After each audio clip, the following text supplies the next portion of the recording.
KTV Originals।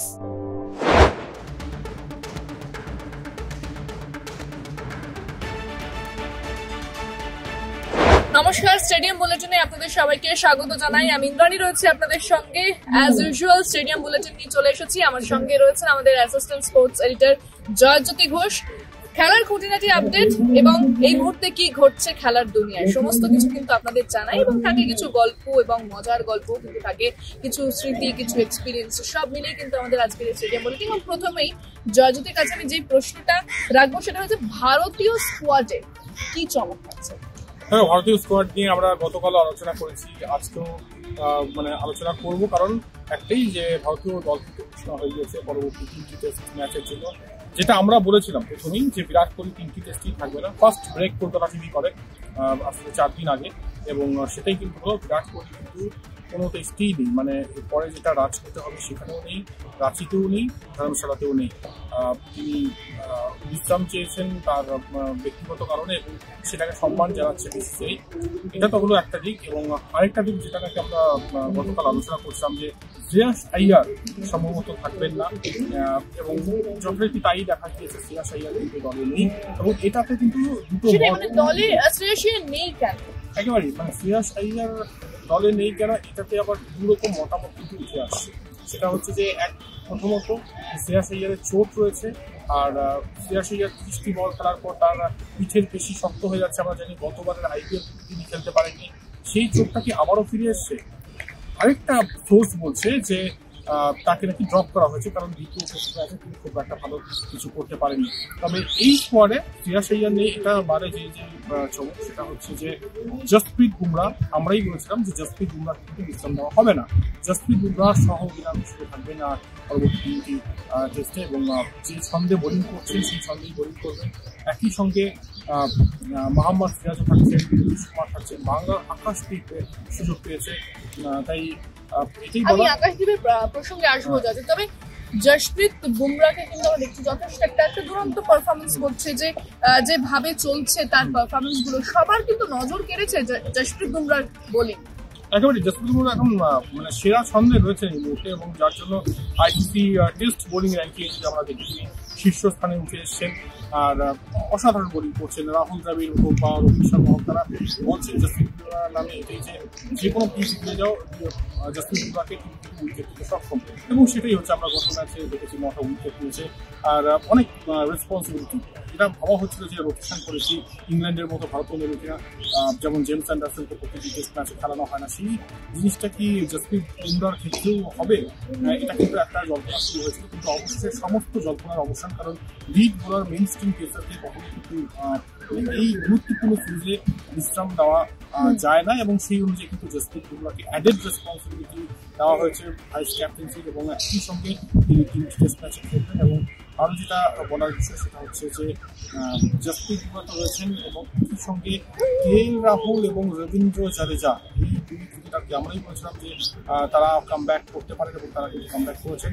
তবে তাদের selection 3টি টেস্টে হবে কিনা, কেএল রাহুল কনফার্ম প্রায়, তবে রবীন্দ্র জাদেজার সিলেকশন হবে কিনা সেটা কিন্তু অবশ্যই তার ফিটনেসের উপর নির্ভর করতে পারে। চূড়ান্ত একাদশের কথা আমি বলছি, এবং অবশ্যই অন্যান্য যেসব ক্রিকেটার রয়েছেন, রজত পাতিদার রয়েছেন, সরফরাজ রয়েছেন, তাদের কাছে সুযোগ আসে কিনা। রজত পাতিদার অবশ্যই দ্বিতীয় টেস্ট ম্যাচ রয়েছে, সরফরাজকে কি দেখে নেওয়া হতে পারে একবার যদি অন্য কোনো ক্রিকেটার না খেলেন। তো অনেকগুলো বিষয় রয়েছে, তবে সব থেকে বড় ক্রাক্স অফ দ্য স্টোরি যদি বলা হয় তাহলে বিরাট কোহলি নেই পরবর্তী 3 টেস্টে। কেএল রাহুল রবীন্দ্র জাদেজাকে নেওয়া হয়েছে, বাংলার আকাশদ্বীপ সুযোগ পেয়েছেন।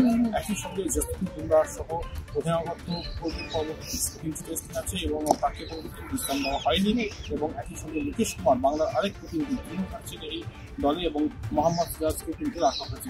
অর্থাৎ বেশ অনেকগুলোই চমক থাকছে। আমরা আমাদের নজর অবশ্যই জসপ্রীত বুমরার দিকেও থাকবে, প্রত্যেক প্লেয়ারের দিকেই থাকবে তারা কিভাবে এবারে পারফরমেন্স করছে। তবে আরেকটা প্রশ্ন যদি বলবো সেটা হচ্ছে যে চেতেশ্বর পূজারা, তার কি দিন শেষ হয়ে যাচ্ছে, কি মনে হচ্ছে? দেখো, চেতেশ্বর পূজারার কথা কালকে বেশ কিছু সর্বভারতীয় মিডিয়াতেও কিন্তু কথা হচ্ছিল যে চেতেশ্বর পূজারা দুর্দান্ত পারফর্ম করছেন, এবং সব থেকে বড় বিষয় হচ্ছে রান পাচ্ছেন। রঞ্জি ট্রফিতে এর আগে আমরা দেখি ঝাড়খণ্ডের বিরুদ্ধে 200 রান করছেন, একই সঙ্গে গতকাল রাজস্থানের বিরুদ্ধে 100 রান করছেন।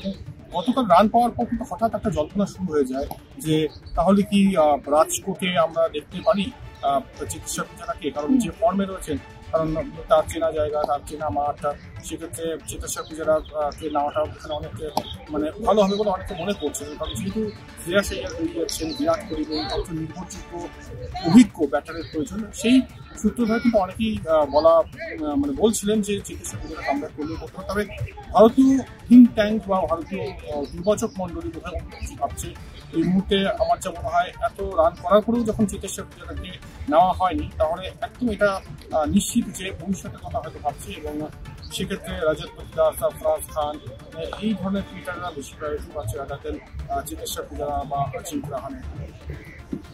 কিছুক্ষণ আগে জয়জ্যোতি কথা বলছিল আকাশদ্বীপকে নিয়ে, বলেছিলাম আকাশদ্বীপের প্রসঙ্গে আসবো, এবং আকাশদ্বীপের বিষয়ে জয়জ্যোতি কি বলতে চাইছে, তার কি টেক রয়েছে আমি জানি।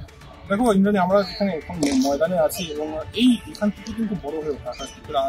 আকাশদ্বীপ বাংলা দলের হয়ে ম্যাচ খেলছেন এবং খুব ভালো পারফরমেন্স হওয়া ক্রিকেটে, একই সঙ্গে ইংল্যান্ড লায়ন্সের বিরুদ্ধে দুর্দান্ত পারফরমেন্স 11টি উইকেট দিয়েছেন, যার ফলস্বরূপ এটা পুরস্কার। আমি জানি না আকাশদ্বীপ চূড়ান্ত 11 থাকবে না, যদি নাও থাকে তাহলেও বলবো যে আকাশদ্বীপের ক্ষেত্রে কিন্তু এটা অবশ্যই যে তার নামটা স্কোয়াডে চলে আসে, একটু বাড়তি তাকে উদ্বুদ্ধ করবে, অক্সিজেন যোগাবে আগামী পথ চলার জন্য। এবং অবশ্যই কংগ্রেচুলেশন আকাশদ্বীপকে, ট্যালেন্টেড বোলার, এবং যখন বোলিং করে তার মধ্যে কিন্তু ভ্যারিয়েশন আমরা দেখেছি এবং কিছু উইকেট নেওয়ার ক্ষমতা রাখে।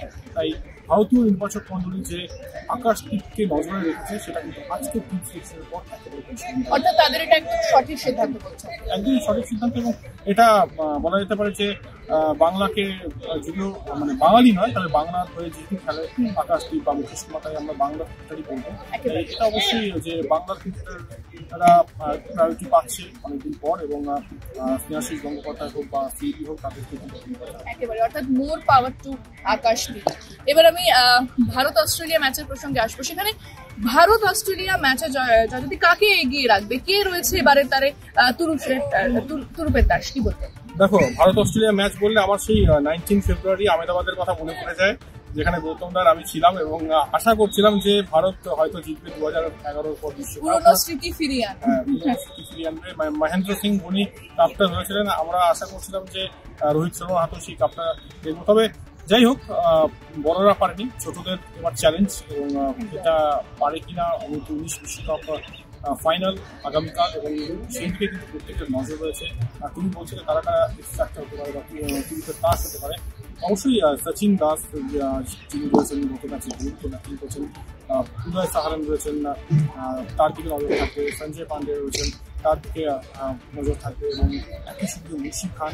এই ক্রিকেটাররা কিন্তু অবশ্যই একটা মেজর ফ্যাক্টর হতে পারে। এবং অস্ট্রেলিয়া কিন্তু অস্ট্রেলিয়া, সেটা ছোটদের অস্ট্রেলিয়া হোক বা বড়দের অস্ট্রেলিয়া হোক, অস্ট্রেলিয়া এই হলুদ জার্সিটা কিন্তু সাংঘাতিক, অনেক ভুগিয়েছে আর হলুদ জার্সি সব জায়গায়, সেটা ফুটবলের মাঠে হোক, সেটা IPL এর মাঠে হোক, হলুদ জার্সি একটা ম্যাজিকের মতো কাজ করে। তাই ভারত অস্ট্রেলিয়া ম্যাচ হাড্ডাহাড্ডি হবে। ভারতবাসী হিসেবে প্রত্যেকেই চাইবে যে ভারত জিতুক, এবং অবশ্যই বড়রা যেটা পারেনি ছোটরা যেন সেটা করতে পারে কালকে। তাই ভারতীয় টিমের সিনিয়র দলের থেকেও কিন্তু আগেই শুভেচ্ছা আসছে। তবে হলুদ জার্সির কথা বলছিলাম, যদি বলে রাখি চেন্নাই সুপার কিংসের জার্সি এবার উঠে আসছে, দারুণ চমক আসছে চেন্নাই সুপার কিংসের জার্সিতে। মহেন্দ্র সিং ধোনি শেষবারের মতো এই জার্সি করে নামবেন সেটা তো সবাই বলবে। তবে জার্সিতে বদল আসছে, তাদের জার্সি আজকে হয়ে গিয়েছে। আর অবশ্যই IPL এর কিন্তু ডিটেল অ্যানালিসিস চলবে। তার আগে অবশ্যই টেস্ট ম্যাচ দেখুন, রাঁচিতে থাকছে। জয়জ্যোতিও কিন্তু হলুদ একটা শার্ট পরেছে, তাহলে এটা কি কোইন্সিডেন্স একেবারে ঘটে গিয়েছে। তবে অবশ্যই বড়দের স্বপ্ন পূরণ করুক ছোটরা, এবং ভারত অস্ট্রেলিয়া ম্যাচে কি হতে চলেছে সেদিকে আমাদের অবশ্যই নজর থাকবো। সেই আপডেটও আমরা আপনাদের এই স্টেডিয়াম বুলেটিনে দেবো। আজকের স্টেডিয়াম বুলেটিন এখন এই পর্যন্তই। ক্রিকেটের এবং অন্যান্য খবরের আপডেট জানতে অবশ্যই নজর রাখতে হবে কলকাতা টিভি অনলাইন এবং কলকাতা টিভি পর্দায় রাত দিন 7।